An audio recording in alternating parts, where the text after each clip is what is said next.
meu querido vestibulando, seja bem-vindo ao Preveste UEA. Eu sou o professor Rodrigo Marinho, sou do sexo masculino, tenho 38 anos, sou branco, cabelos castanhos escuros, tenho estatura alta e estou trajando uma calça jeans preta e uma camisa preta. Bom, pessoal, o ambiente da aula é um estúdio de televisão e usarei uma tela interativa para anotações. Vamos para a nossa aula de hoje, galera? Bom, pessoal, o tema de hoje é sobre origem da vida. Eu sei que esse tema ele é controverso, mas a gente tem que encarar isso de um modo científico, beleza? Há várias teorias que tentam explicar como que a vida surgiu no nosso planeta. Existe a abiogênese, biogênese, panspermia, existem outras hipóteses, autotrófica, heterotrófica, mas todas têm um senso em comum: tentar explicar como que a vida surgiu no nosso planeta, tá? Esse tema, ele é um tema que abrange muito a questão filosófica e histórica. O que vocês estão vendo aí agora é a Capela Sistina. Na verdade, é o teto da Capela Sistina com a criação adâmica. Você está vendo aí Deus tocando no dedo de Adão e fazendo a criação do homem. Ou seja, existe uma teoria que tenta explicar sobre a origem da vida, trazendo Deus como figura. Deus é um ser onipotente que vai criar o universo, vai criar as galáxias, vai criar os planetas e, inclusive, a vida, tá? Claro que aí ele está sendo representado como a criação do homem, mas a gente sabe que, quando se fala de criacionismo, que é a primeira teoria que eu quero que vocês entendam, no criacionismo, Deus está criando todos os seres vivos do nosso planeta. Só tem um detalhe, pessoal. Essa parte criacionista, ela acredita que esses seres vivos, eles não sofreram nenhum tipo de mudança ao longo do tempo. Então, cientificamente, é muito complicado você encarar isso, porque existe a seleção natural do Darwin. O Darwin ele acredita que um ser vivo ele vai evoluindo, então ele vai passando por algum tipo de mudança ao longo do tempo. Beleza? Como há uma espécie de controvérsia nisso, alguns cientistas tentaram elucidar essa pergunta de uma maneira diferente. Como que a vida surgiu no nosso planeta se ela não foi criada por Deus? Bom, pessoal, o primeiro filósofo, um filósofo grego, que tentou responder essa pergunta foi o Aristóteles, lá no século IV a.C. O Aristóteles, que era um filósofo muito inteligente, era um cara fora de série, era um cara muito avançado para a sua época, ele tentou elucidar esse tipo de questionamento, dizendo que, na verdade, a vida ela não tinha sido criada, mas sim ela tinha sido gerada. Gerada de que forma? Bom, pessoal, para ele, existia ali algum tipo de princípio ativo, alguma espécie de força vital, que de alguma forma modificava a matéria e fazia com que aquela matéria se transformasse num ser vivo. Na época, a crença dele era acreditar que, na verdade, o ar era esse princípio ativo. Beleza? Essa teoria, essa hipótese, na verdade, ela ficou conhecida como abiogênese, ou geração espontânea. O próprio nome já está te indicando o que ele quer dizer. Geração espontânea, tu tem ali uma matéria que, de uma forma espontânea, começa a se modificar e se transforma num ser vivo.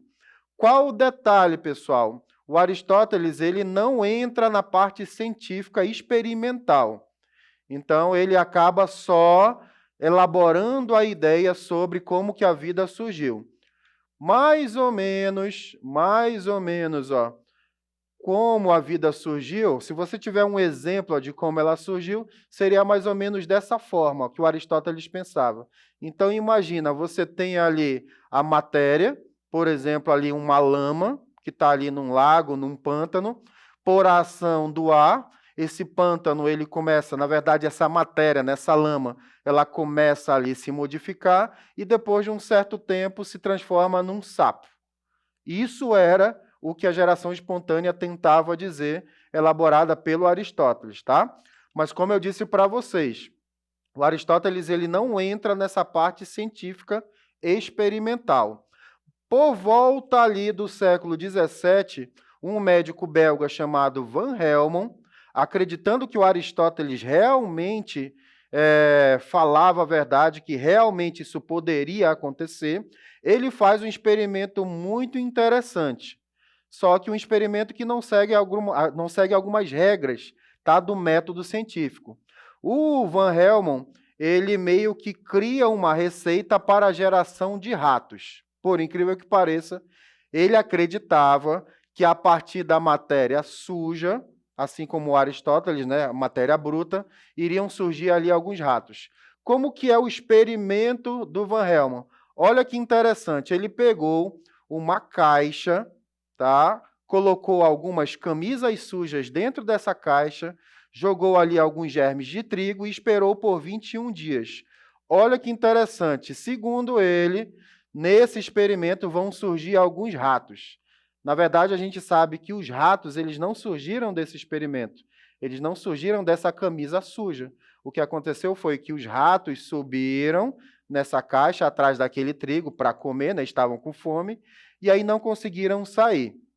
Isso é realmente um absurdo, mas é o primeiro experimento científico que tenta provar que o Aristóteles estava correto. Tá? Por volta ali, mais ou menos, do século XVI para o XVII, um médico italiano chamado Francesco Redi acha que aquilo ali é um perfeito absurdo e decide fazer um experimento para tentar provar o contrário. O Francesco Redi ele vai fazer um experimento para desmitificar a abiogênese, a geração espontânea. Ele, na verdade, acredita que um ser vivo ele surge sempre a partir de um outro ser vivo pré-existente. Olha que interessante o experimento do Francesco Redi, galera. Ele pega alguns frascos de vidro, coloca um pedacinho de carne em cada frasco. Em alguns frascos ele deixa aquilo aberto, ele deixa o frasco aberto, e em outros ele deixa fechado, só que ele fecha com gaze. Com o tempo, passam algumas horas, esse frasco que estava aberto, ó, você vai perceber aí que começam a entrar moscas nesse frasco, essas moscas começam a fazer a postura dos ovos, e desses ovos surgem as larvas. Bom, se a geração espontânea realmente fosse verdade, o que deveria acontecer? Que desse pedaço de carne surgissem larvas, mesmo no frasco fechado. No frasco fechado com gás, você pode perceber, ele permanece intacto. As moscas tentam entrar no frasco e não conseguem. Isso quer dizer que a abiogênese é totalmente inverídica. Ela realmente não funciona, não tem nada a ver. Beleza? Só que, infelizmente, na época, existe um equipamento muito interessante que foi fabricado pela primeira vez, que é o microscópio. Você concorda comigo que, se eu pegar o microscópio e pegar uma amostra desse pedaço de carne do frasco fechado, eu vou encontrar algumas bactérias ali. Essas bactérias vão dar força para a abiogênese. Então, vai ficar parecendo que a abiogênese realmente existe. Beleza? A gente vai ter agora entrando em cena, um químico muito importante chamado de Louis Pasteur, o mesmo Louis Pasteur que inventou a pasteurização. Pasteurização é aquele método que você pode ferver algum tipo de líquido para eliminar micro-organismos. O Pasteur, galera, é um químico importantíssimo na história da ciência. Você está falando de um cara que inventou a vacina contra a raiva. Tá? É um cara que inventou, na verdade, que desenvolveu uma teoria que é a teoria microbiana das doenças. Ele já acreditava que muitas doenças não eram um castigo de Deus. Na verdade, muitas doenças eram transmitidas, né, a partir de algum micro-organismo, pelo ar ou coisa do tipo. Qual experimento Louis Pasteur faz para tentar provar que a biogênese realmente é a teoria mais aceita? Ele pega alguns frascos de vidro, assim, ó, como os anteriores, como os cientistas anteriores, só que o frasco de vidro dele é um pouco diferente. Ó. Você pode perceber que o frasco de vidro dele tem um pescoço parecido com o pescoço de cisne. É o balão pescoço de cisne. Ele pega um líquido, um caldo nutritivo, coloca dentro desse balão, põe para ferver, porque ele acreditava que, depois de ferver, todos aqueles micro-organismos morreriam e vão morrer, e a partir disso ele vai comprovar que a teoria da biogênese ela realmente é verdadeira. Porque depois de ferver o frasco, depois de ferver o caldo, esses micro-organismos morrerem, não deve aparecer nenhum tipo de micro-organismo. Quando você olha para o frasco e olha para o bico, para o pescoço desse frasco, a gente percebe que os micro-organismos ficaram presos nesse frasco. Ficando preso nesse frasco, ele não entra no caldo e automaticamente não surge a vida ali naquele caldo nutritivo. Tranquilo? Beleza? Então vamos recapitular rapidamente.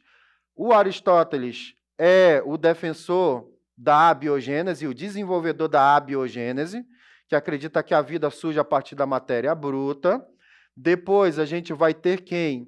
A gente vai ter o Van Helmont, com aquele experimento da camisa suja, para tentar comprovar isso. O Francesco Redi, ele tenta fazer um experimento para desmitificar a abiogênese, beleza? E aí vem o Louis Pasteur, que acaba de uma vez por todas com a abiogênese, comprovando que todo e qualquer ser vivo surge a partir de um pré-existente. Tranquilidade, beleza? Olha só que interessante, a gente tem agora a participação de uma aluna extremamente querida, que é a nossa querida Manu. Vamos lá, Manu, faça a sua pergunta. Professor Rodrigo, qual a hipótese mais aceita? Bom, Manu, falar da hipótese mais aceita é um pouco complicado, tá? A gente vai falar um pouco sobre algumas hipóteses mais atuais que a ciência tenta adotar como a mais aceita. Na próxima aula, vocês vão aprender uma hipótese chamada autotrófica, que hoje em dia é a hipótese mais aceita. Beleza, Manu? Tudo tranquilo? É isso, Manu. Muito obrigado pela participação. Vamos para as questões, galera? Bom, pessoal, questão número 1. O cientista Francesco Redi colocou carne e outros alimentos em vários vidros, mantendo alguns cobertos com gás e deixando outros abertos. Após alguns dias, porém, surgiram larvas somente nos vidros abertos, o que permitiu concluir que elas se originaram de ovos depositados por moscas que atingiram os alimentos. Os resultados observados nesse experimento reforçaram a teoria da biogênese, B, teoria da biogênese, C, lei do uso e desuso, D, hipótese autotrófica, E, teoria da panspermia. Bom, pessoal, Francesco Redi, aquele cara dos frasquinhos lá, pedaços de carne e tudo mais. É claro que ele reforçou a teoria da biogênese, beleza? Resposta, letra B de bola. Vamos para a próxima? Em 7 de abril de 1864, Louis Pasteur apresentou o resultado de muitos anos de pesquisas em uma conferência de Sorbonne, em Paris. Considere a transcrição de algumas palavras proferidas por Louis Pasteur na respectiva ocasião. Entre aspas, não há condição conhecida hoje em dia pela qual vocês possam afirmar que seres microscópicos vêm ao mundo sem germes, sem pais iguais a eles. Os que defendem isso exercitam o esporte das ilusões, das experiências mal feitas, viciadas por erros que não foram capazes de reconhecer e não souberam como evitar. Ao proferir essas palavras, Louis Pasteur faz uma dura crítica aos defensores da A, teoria da biogênese, B, teoria celular, C, teoria da evolução química, D, teoria da pré-formação e E, teoria da geração espontânea. Galera, o Louis Pasteur ele era um defensor ferrenho da biogênese. Então, é claro que ele está defendendo a biogênese e fazendo uma crítica à teoria da biogênese. Resposta, letra E. Beleza? Na aula de hoje, galera, a gente viu sobre a origem da vida. Isso é um assunto importantíssimo para o vestibular da UEA. Não esqueçam de seguir o Preveste UEA em todas as nossas redes sociais. Foi um prazer, galera. Valeu e até mais!